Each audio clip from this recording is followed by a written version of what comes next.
Episode 3 की शुरुआत होती है आजिन के सड़क पर खड़े होकर एक आदमी को चोर पकड़ते हुए देखने से। वो आदमी उसे काफ़ी पसंद आता है। उसका नाम है चॉय जुंग हो, जो कभी प्रोफेशनल बेसबॉल प्लेयर था लेकिन अब रिटायर हो चुका है। जुनसियो की वॉइस ओवर हमें सुनाई देती है कि ये वो समय था जब आजिन नरक का दरवाज़ा खोलने से बस एक कदम दूर थी। कुछ ही समय बाद आजिन को जुंगहो के कैफ़े में पार्ट टाइम जॉब मिल जाती है। जुनसियो उसे समझाता है कि वो नया घर ढूंढ ले और अपने पिता से दूर रहे, लेकिन आजिन कहती है कि वो अपने बाप को हर महीने पैसे दे देगी ताकि वो उसे परेशान ना करे।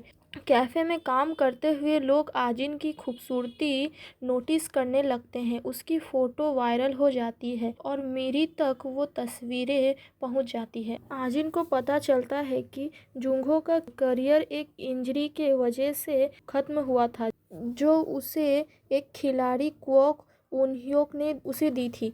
तभी पीबी एजेंसी का सीईओ इम सियोंग रियोंग कैफ़े में आता है और जुंगहो से बात करता है। आजिन का साथी उसे बताता है कि शायद जुंगहो को फिर से एक नया कॉन्ट्रैक्ट मिल सकता है।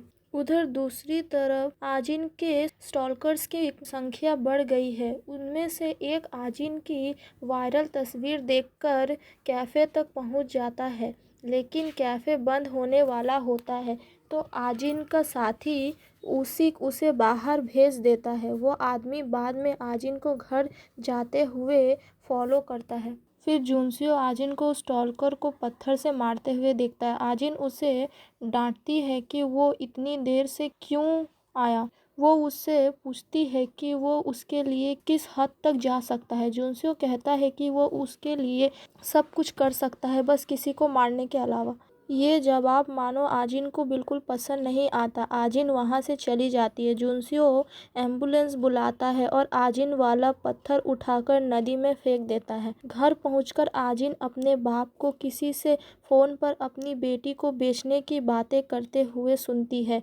वो धीरे से उसके पास जाती है। देखने से तो ऐसा लगता है कि वो उसको वहाँ से धकेल के मार देगी, लेकिन उसका बाप उसको पकड़ के उसका गला दबाते हुए उसको धमकी देता है और उसे धमकी देकर वहाँ से जाने लगता है। तभी जुनसियो वहाँ पे आता है और आजिन का बाप उसे बोलता है कि आजिन से दूर रहे क्योंकि वो लड़की सिर्फ मुसीबत है। जुनसियो फिर जल्दी से आकर आजिन के चोटों को देखता है, लेकिन आजिन अभी भी उससे नाराज़ होती है। अगले दिन कैफ़े में जुंगहो आजिन के गले पर चोट का निशान देखता है और चिंता करने लगता है। उधर जुनसियो आजिन के बाप को एक स्पाई कैमरा बेचते हुए देखता है जिसमें लड़कियों की गंदे गंदे तस्वीरें होती। जुनसियो उसका ऐसा करते हुए वीडियो बनाने लगता है, लेकिन सुंग्यो उसे देख लेता है और उसे पकड़ लेता है। दोनों में मारपीट शुरू हो जाती है। सुंग्यो बेहोश हो जाता है। जुनसियो एक ईंट उठाता है और उसे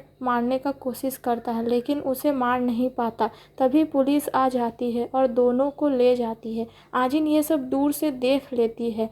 पुलिस स्टेशन में वो झूठ बोल देती है कि जुनसियो उसका स्टॉकर है और वही उसके गले की चोट का असली कारण भी है। और वो जुनसियो के फ़ोन से सुंग्यो का वो वाला वीडियो भी डिलीट कर देती है। बाद में वो जुनसियो से कहती है कि वो उसके बाप को संभाल नहीं सकता, इसलिए उसने ऐसा किया। जुनसियो उसे रोकने का कोशिश करता है, लेकिन वो वहाँ से चली जाती है। आजिन अगले दिन काम पर आती है और उसके गले पर फिर बैंडेज लगा होता है और उसके सर पे भी। जुंगहो तुरंत परेशान हो जाता है। आजिन कहती है कि उसका एक स्टॉकर है। जुंगहो तय करता है कि वो कुछ दिनों तक उसे घर छोड़ने जाएगा, लेकिन जब वो उसके घर जाता है तो आजिन के दरवाजे के पास डब्बा होता है। उसमें एक मरा हुआ चूहा मिलता है।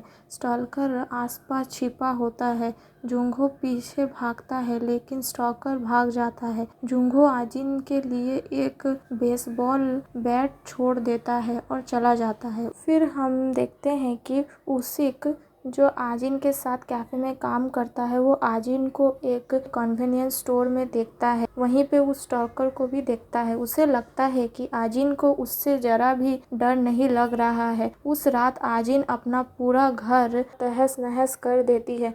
अगले दिन मीरी फिर आती है और उसे एजेंसी ज्वाइन करने को कहती है। आजिन इस बात कहती है कि उसे दिलचस्पी है, लेकिन पहले उसे कुछ काम करना है।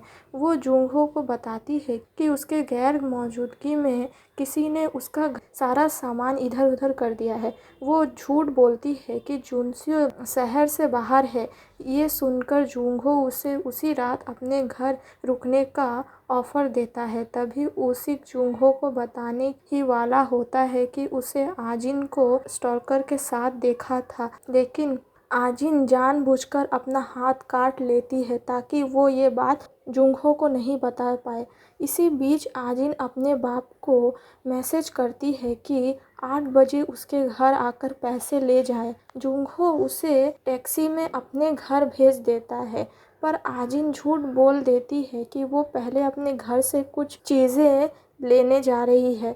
वो घर पहुंचती है जहां उसका बाप इंतज़ार कर रहा होता है। वो उसे एक टोपी गिफ्ट में देती है जो कि वो उसी स्टॉकर का होता है और उसे पहनने को कहती है। और ये वाला सीन बहुत इमोशनल और डरावना भी होता है। फिर वो उसे एक बड़ा सा बैग देती है, लेकिन जब उसका बाप उसे खोलता है तो उसमें कागज़ के नकली नोट बने हुए होते हैं, इसलिए उसको फिर से मारना शुरू कर देता है, उसको बहुत मारता है। उसी समय आजिन जुंगहो को कॉल कर देती है। जुंगहो दौड़ते हुए आता है और सुंग्यो से लड़ता है। उसे लगता है कि वो उसका स्टॉकर है, उसे पता नहीं होता कि ये आजिन का बाप है और वो अपने बैट से ही उसके सर पर जोर से मारता है। लास्ट का सीन थोड़ा उलझा हुआ होता है। हम देखते हैं कि आजिन भी उसी बैट को पकड़ी हुई है। सुंग्यो जमीन पर मरा पड़ा है। जुंगहो सीढ़ियों से घबरा कर उतरते हुए भागता है। उधर जेल से निकला जुनस्यो आजिन के घर की ओर दौड़ कर आता है।